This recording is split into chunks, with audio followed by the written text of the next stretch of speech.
Assalamualaikum warahmatullahi wabarakatuh. Pertemuan kita kali ini akan membahas tentang hukum-hukum yang bertalian dengan darah wanita, termasuk hukum haid, nifas, dan istihadah. Seperti apakah penjelasannya? Simak terus. Allahumma salli ala Muhammad ya Rabbi salli alaihi wasallim. Allahumma salli ala Muhammad ya Rabbi salli alaihi wasallim. Nah, kita langsung saja ya pada permasalahan kita pada pertemuan ini, yaitu membahas tentang hukum haid ya. Yang pertama kita bahas tentang hukum haid. Hukum-hukum yang bertalian dengan haid, masalah haid, menstruasi, ada beberapa hukum di sini saya cantumkan. Yang pertama ada ta'rif haid atau definisi haid. Yang kedua ada dasar hukum haid. Kemudian yang ketiga ada hukum belajar haid atau bagaimana hukumnya mengkaji tentang haid. Yang pertama tadi dikatakan definisi haid. Seperti apakah ta'rif haid? Maka untuk jawabannya kita lihat dalam kitab Fathul Qorib halaman 10. Sekali lagi saya katakan dalam kitab Fathul Qorib halaman 10. Di sana dikatakan yang dimaksud dengan haid bisa dilihat secara bahasa dan bisa dilihat secara syar'an. Secara bahasa haid itu ya mengalir, setiap yang mengalir itu haid. Namun yang menjadi pegangan bagi kita adalah definisi secara istilah, yaitu ad-damu al-khariju fi sinnil haidi wa huwa tis'u sinina fa aktsaru mim farjil mar'ati ala sabilis sihat ayla li'illatin bal lil jibillah min ghairi sababil wiladah. Ad-damu yaitu darah, al-khariju yang keluar fi sinnil haidi ketika sudah masanya haid. Wa huwa tis'u sinina fa aktsaru yaitu 9 tahun atau lebih. Mim farjil mar'ati ala sabilis suhati, darah tersebut keluar dari farji wanita. Ya emang ya dari farji wanita. Ala sabilis suhati dalam kondisi sehat, dalam arti bukan darah penyakit, karena masuknya nanti pada hukum istihadah. Ayla li'illatin, yaitu bukan karena darah penyakit, bal lil jibillati, melainkan karena watak atau sudah menjadi sifat kodrati. Minggoeri sababil wiladah, di mana darah tersebut tidak disebabkan karena melahirkan, karena itu masuknya kepada hukum nifas nanti insyaallah. Nah, referensi ini saya ambil dari kitab Fathul Qorib halaman 10, silahkan dikaji. Yang kedua, dalam masalah haid itu ada dikatakan dasar hukum haid. Di manakah, dari manakah begitu dasar pengambilan tentang hukum haid? Yang pertama kita lihat menurut Al-Quran. Silahkan dilihat dalam Quran surat Al-Baqarah halaman ayat 222. A'udzubillahi minasyaitonirrajim. Bismillahirrahmanirrahim. Wa yas'alunaka 'anil mahidi qul huwa adza fa'tazilun nisaa fil mahid wa la taqrabuhunna hatta yathurna fa idza tatahharna fa'tuhunna min haitsu amarakumullah innallaha yuhibbut tawwabina wa yuhibbul mutatahhirin. Maka bertanya kepadamu tentang haid, katakanlah wahai Muhammad, haid itu adalah kotoran. Oleh karena itu hendaklah kamu menjauhkan diri dari wanita di waktu haid. Dan janganlah kamu mendekati mereka sebelum mereka suci. Apabila mereka telah suci, maka campurilah mereka itu di tempat yang diperintahkan Allah kepadamu. Sesungguhnya Allah menyukai orang-orang yang banyak taubat dan menyukai orang-orang yang suci. Itulah dasar pengambilan hukum yang pertama ya dari Al-Quran surat Al-Baqarah ayat 222. Kemudian dasar pengambilan hukum yang kedua adalah dari al-hadis.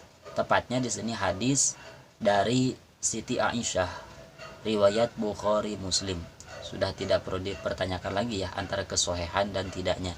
Ini hadis diriwayatkan oleh Bukhari dan Muslim. Inna hada amrun katabahullahu ala banati Adam. Inna hada, sesungguhnya haid ini, amrun, adalah suatu perkara, katabahullahu, yang Allah telah tetapkan, ala banati Adam, atas anak-anak putri Nabi Adam alaihissalam. Hadis riwayat Bukhari Muslim dari Siti Aisyah. Seperti itu loh sahabat.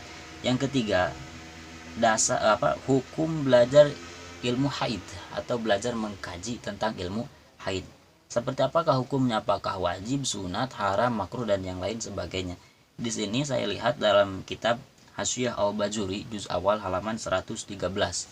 Hasyiah Al-Bajuri juz awal halaman 113.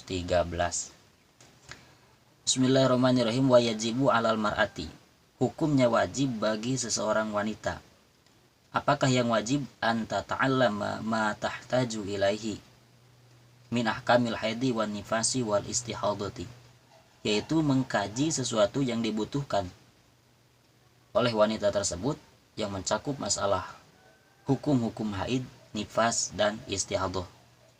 Fa in kana zawjuha aliman lazimahu ta'limuha.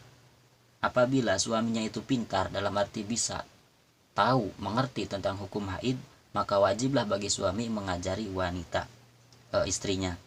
Wa illa falaha al-khuruju li su'alil ulama bal yajibu 'alaiha. Apabila suaminya tersebut tidak mengetahui tentang hukum-hukum haid, maka wajib maka boleh, bahkan wajib bagi istrinya keluar dari rumahnya untuk keperluan bertanya kepada ulama. Walaisa lahu man'uha, dan tidak boleh dan suami tidak boleh melarang istrinya untuk belajar mengkaji ilmu haid apabila suaminya tidak mampu mengajari istrinya tersebut. Illa ayyas'ala wa yukhbiruha fatastaghni bidzalika. Kecuali suaminya akan bertanya kepada ulama, kemudian mengajarkan hukum-hukum itu kepada istrinya, sehingga istrinya itu tidak perlu lagi keluar rumah. Seperti itulah sahabat. Jadi intinya, kalaulah memang suaminya tidak tahu dan tidak mengerti tentang hukum-hukum haid, maka diperbolehkan, bahkan hukumnya wajib bagi wanita untuk mengkaji ilmu haid dengan cara bertanya kepada para ulama, para ustadz, para kiai, dan yang lain sebagainya. Maka bagi suami tidak boleh melarang wanita untuk keluar rumah mencari pengetahuan tentang ilmu haid, terkecuali si suami tersebut bertanya kepada ulama untuk kemudiannya diberitahu kepada istri. Seperti itulah sahabat hukum belajar ilmu haid. Kemudian kita perlu mengetahui juga masalah darah haid ya, masalah darah. Mengapa dikatakan perlu mengetahui masalah darah? Ya kan haid itu kan berhubungan dengan darah, bahkan intinya itu kan darah. Seperti itu. Dan kita perlu mengetahui darah yang keluar dari kemaluan wanita, karena ada darah kuat dan ada darah lemah. Kita perlu mengetahuinya, manakah yang tergolong darah kuat, manakah yang tergolong darah lemah, karena nantinya akan masuk pada hukum istihadah. Karena tidak selamanya kita mengeluarkan darah itu adalah haid, melainkan terkadang ya darah tersebut adalah istihadah. Seperti itulah sahabat. Maka dari itu kita patut mengetahui seperti apakah darah kuat dan seperti apakah darah lemah. Maka cara untuk mengetahui manakah darah kuat dan manakah darah lemah, kita perlu mengetahui dulu ya masalah warna darah dan sifat darah, yang nantinya kita akan mengetahui manakah yang tergolong darah kuat dan manakah yang tergolong darah lemah. Seperti itulah sahabat. Di sini warna darah ada 5 macam. Yang pertama ada darah hitam. Yang kedua, darah itu warnanya merah. Silakan dicek ya para akhwat. Yang ketiga, darah merah semu kuning, asyakroh, merah semu kuning. Yang keempat, ada darah kuning. Kemudian yang terakhir, ada darah keruh. Jadi ada darah hitam, ada darah merah, ada darah semu kuning, ada darah kuning, dan ada darah keruh gitu. Kalau teman-teman saya, sahabat-sahabat saya mengatakannya agak coklat seperti itu, darah keruh katanya, itu semu kopi seperti itu. Nah di situ adalah darah keruh, sahabat. Kemudian yang kedua, kita perlu mengetahui sifat-sifat darah. Ada 4 macam sifat darah. Yang pertama ada darah kental dan bau busuk. Yang kedua ada darah kental saja gitu, kental. Yang ketiga ada darah bau busuk. Yang keempat ada darah tidak kental dan tidak berbau busuk. Sekali lagi, yang pertama ada darah kental dan busuk ya, berbau busuk. Yang kedua ada darah yang hanya kental saja. Yang ketiga ada darah bau busuk saja. Yang keempat tidak kental dan tidak berbusuk, seperti itu. Nah logikanya di sini ya, setelah kita mengaitkan dari warna darah dan sifat-sifat darah, maka kita akan mengetahui jawaban antara darah kuat dan darah lemah, yang dimana darah kental lebih kuat daripada darah cair. Darah berbau busuk lebih kuat daripada darah yang tidak berbau busuk. Darah hitam kental lebih kuat daripada darah hitam namun tidak kental. Dan darah kental berbau busuk lebih kuat daripada darah kental saja. Seperti itulah. Dan referensi ini bisa kita lihat dalam kitab Fathul Wahhab ya, pada Hamis Sulaiman Al-Jamal juz awal halaman 102 halaman 247. Seperti itu sahabat, ketika kita telah mengetahui macam-macam darah, antara darah kuat dan darah lemah, maka insya Allah nantinya ketika kita belajar tentang hukum istihadah akan sangat mudah, akan sangat gampang apabila kita telah mengetahui bahwa darah itu termasuk darah kuat atau darah lemah. Seperti itu sahabat, insya Allah di kedepannya kita mencoba membahas tentang istihadah, atau mungkin kalau masih kurang kita bahas lagi tentang masalah haid. Seperti itulah sahabat, mudah-mudahan bermanfaat khusus bagi diri saya pribadi, umumnya bagi kita semuanya. Billahi taufik wal hidayah. Wassalamualaikum warahmatullahi wabarakatuh.